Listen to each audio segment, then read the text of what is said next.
Maigrir durablement, la solution.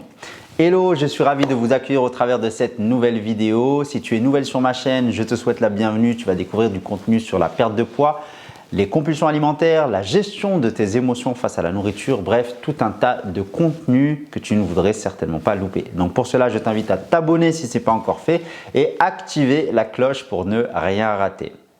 Pour toutes celles d'entre vous qui ne me connaissent pas encore, je me présente, je m'appelle Mourad Hassani, je suis coach en émotions spécialisé dans la perte de poids depuis 2015 et j'accompagne principalement des femmes à se libérer de leurs kilos émotionnels.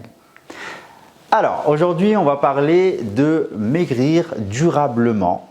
Dans un premier temps, je vais d'abord vous expliquer pourquoi toutes les solutions qui sont sur le marché ne fonctionnent pas sur le long terme. Parce que si aujourd'hui tu visionnes cette vidéo, c'est que tu as certainement déjà essayé des solutions pour pouvoir perdre du poids et que tu n'as pas réussi à tenir cela sur le long terme. Donc on va voir ensemble comment sortir de cet engrenage malsain de l'effet yo-yo et pourquoi toutes ces solutions ne fonctionnent pas sur le long terme. Dans un premier temps, il faut comprendre que tous les régimes qui sont sur le marché vous conseillent de réduire vos apports alimentaires ou de choisir ce que vous devez manger selon certaines règles bien définies qui sont toutes logiques car elles nous conseillent de manger moins que ce que l'on dépense, ce qu'on appelle la balance calorique, ce qui va créer un déficit et du coup on va perdre du poids. Jusque-là, tout est OK, aucun problème. Sauf que sur le long terme, malheureusement, on n'arrive pas à tenir cela. Et c'est voué à l'échec, surtout pour les personnes qui sont dépendantes de la nourriture. Et je m'adresse à ce profil-là, des personnes qui sont dépendantes de la nourriture. Eh bien, sachez que ce qui vous fait grossir, c'est toute la nourriture que votre corps n'a pas besoin. Donc, il va la stocker sous forme de graisse et de kilos. Ce qu'il faut comprendre aussi, c'est que votre corps et notre corps est tellement bien fait que si on lui donne uniquement ce dont il a besoin, c'est-à-dire que si l'on mange uniquement à notre faim physiologique, eh bien on ne prendra pas de poids, donc pas besoin de faire attention et encore moins de faire des régimes. Donc le problème, ce n'est pas un problème de volonté comme on entend souvent, on a tendance à croire que c'est un problème de volonté, on a du mal à tenir parce qu'on manque de discipline.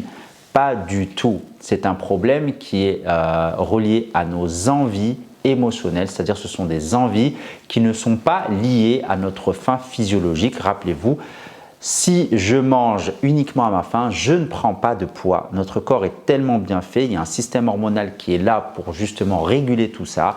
Et si je mange uniquement à ma faim, je ne prends pas de poids. Mon poids reste à son poids de forme parce que ce n'est pas dans son intérêt d'avoir des kilos en plus, ça lui demande encore plus d'efforts et c'est très compliqué pour lui. Donc lui, son but en tant qu'organisme, c'est d'avoir un poids de forme.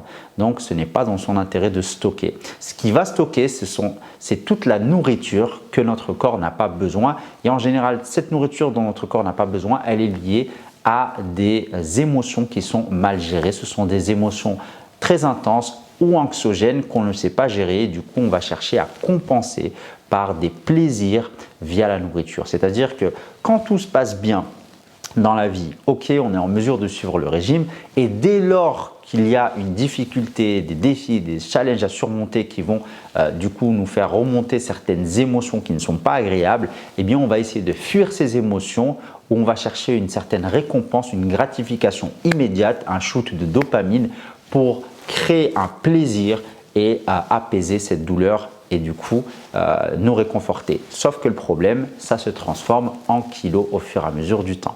Voilà pourquoi la plupart de ces solutions ne fonctionnent pas sur le long terme. Donc ce qu'il faut comprendre par là, c'est que vous devez être à l'écoute de vos envies et non lutter contre vos envies. Jusqu'à maintenant, je suppose que vous avez essayé plein de solutions qui vous ont demandé de contrôler vos envies.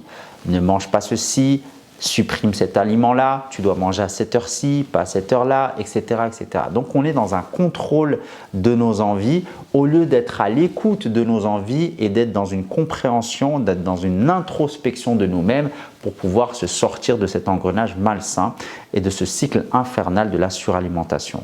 Donc, la première chose et la clé pour sortir et briser ce cycle infernal, c'est d'être à l'écoute de vos envies. Qu'est-ce qu'elles essayent de vous dire? Première étape, je fais la distinction entre une faim réelle et une faim émotionnelle ou une fausse faim. Okay? Comment je fais la différence? Une faim émotionnelle, vous allez être dirigé vers des produits très intenses, très sucrés ou très salés ou très gras soudainement, même si vous avez mangé un repas juste avant. Déjà, ça vous donne un indicateur. Okay? Deuxièmement, en général, on se sent dans une situation désagréable. Soit c'est de l'ennui, du stress, de la frustration, un excès de fatigue. Donc, on a besoin en fait de chercher ce réconfort via la nourriture. Alors qu'une faim réelle, on va se diriger vers des repas nourrissants parce qu'on a faim, parce qu'on n'a pas mangé, on n'a pas assez mangé le matin. Voilà, où on n'a pas mangé de manière qualitative, du coup, ça procure une faim et du coup, on va avoir ce sentiment, voilà, cette envie pour se nourrir. Autre indicateur, une faim réelle, vous allez ressentir des gargouillements dans le ventre. Donc, ça vous donne aussi un autre indicateur. Alors qu'une faim émotionnelle, on ne sent pas des gargouillements dans le ventre, on a une envie très intense, soudaine, on ne se pose pas la question et on va se diriger, comme je vous l'ai dit, vers des produits soit très sucrés, soit très salés ou très gras. Donc voilà, ce qu'il faut retenir, c'est que si vous voulez maigrir durablement, vous devez dans un premier temps arrêter de contrôler votre alimentation.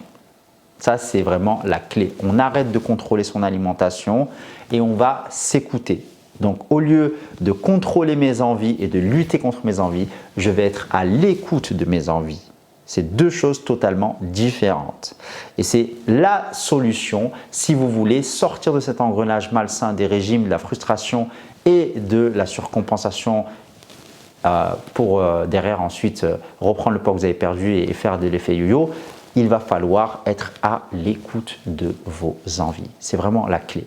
Si vous ne savez pas quoi faire, par où commencer, je vous ai préparé une petite vidéo complémentaire pour vous expliquer comment gérer vos émotions face à la nourriture. Voilà, donc je vous retrouve tout de suite de l'autre côté dans la vidéo. Ciao, ciao!